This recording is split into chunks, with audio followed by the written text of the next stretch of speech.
we're very, very fortunate that we get to sort of travel around and sort of meet people from kind of different countries and find that everybody's kind of on the same page.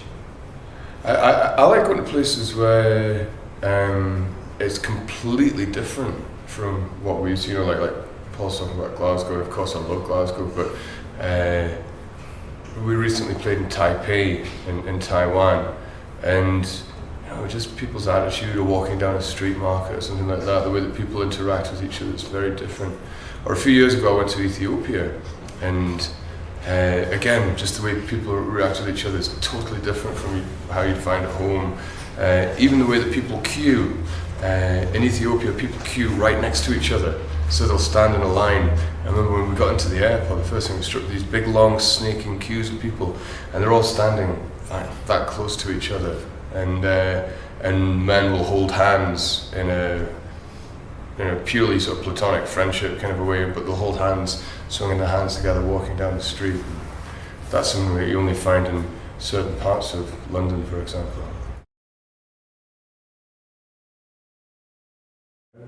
You tend to find the same things repeating themselves all across the world. The more you see the world, the more you realise how predictable the behaviour of human beings is. It doesn't matter where you are, and that's good as well, because you find there's always goodness in places that you go. On the other side, it's remarkable how every nation, every race, every type of people has its own element of xenophobia as well, which is fascinating. When you travel in a band, you're very lucky, because you often get into cities sort of behind the scenes. If you travel as a tourist, you're presented with the side of a country or the side of a city that they want you to see. I like the really simple side of Mexican food. I like sopa de lima. It's perfect. You couldn't do anything more. It's refreshing and sort of stimulating, and I could live on that for the rest of my life.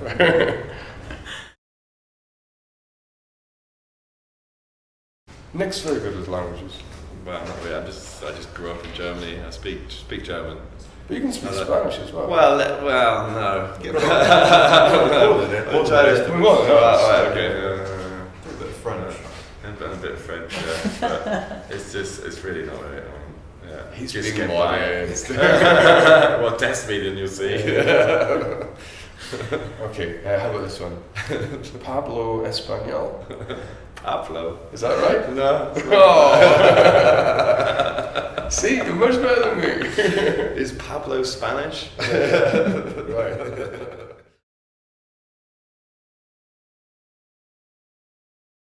And there's lots of things that have happened to us as a group, and then things that have happened to us sort of individually as well.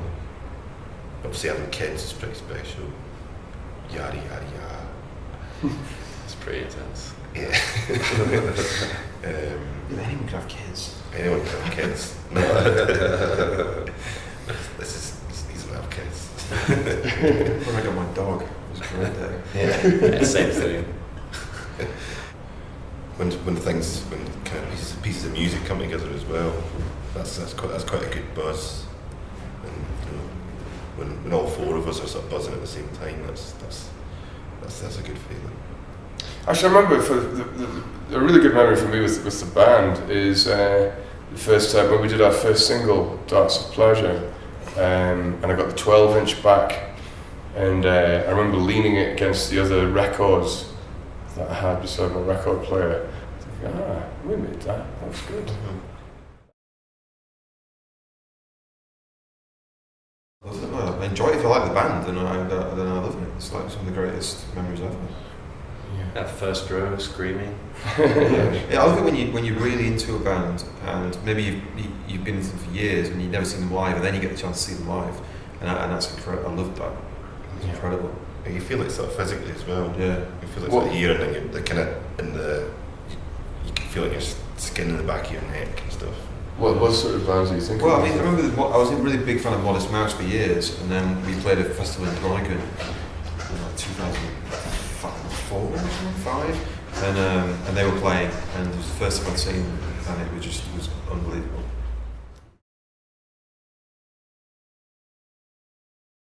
The concept of space is more. But I mean, go to the bottom of the ocean, the pressure. I mean, you know, so many things would go wrong now. Well, the bends, for instance. Yeah, for example. So I mean, if you went to the bottom of the ocean and you couldn't come up immediately, if you panicked, for instance. But you fell out of space. You couldn't come up immediately because you get the bends. So you just hold your breath. But also, the submarine you're in would have to be a very special submarine because it's so deep. Whereas if you're going into space, then that would be you for the rest of your lifetime, probably. Yeah. You can sign up for going to Mars. Yeah, I don't think I'd do either, to be honest. I'm quite happy here.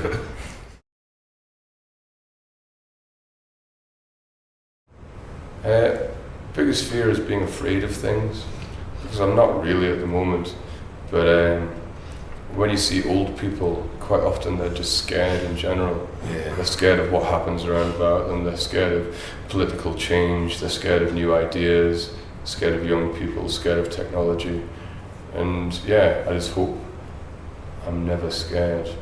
I'm afraid of fear.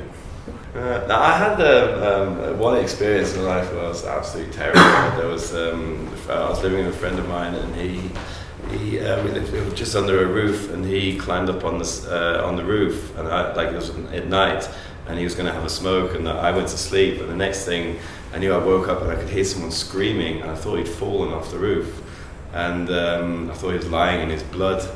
At the bottom of this, it was like a 5-story building, you know. I thought he'd fallen down and broken his legs, and he was screaming like that. And I don't know, I think I must have dreamt it, but I ran out of the door, and I was nearly naked, you know, and locked myself out, and then looking for him. And ever since then, I've been, very scared of something like that. I believe in human willpower and fortunate coincidence. But it's not because destiny suggests that it's You can't change. You can't change it. It's also preordained. But I think there are coincidences in life which are very fortunate that you have the opportunity to capitalize on, you know, do something good with, and you can't ignore them. But at the same time, I believe that it's us as human beings that. I think things are set in motion, but you can manipulate them through. Yeah. Kind of when I'm not doing other stuff, but like listen to records, watch films.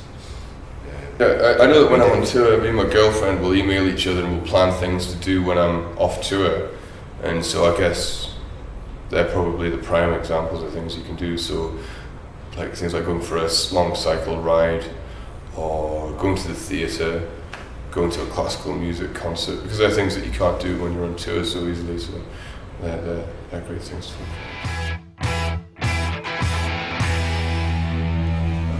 Hibiscus tea, one of the great treats that come to Mexico.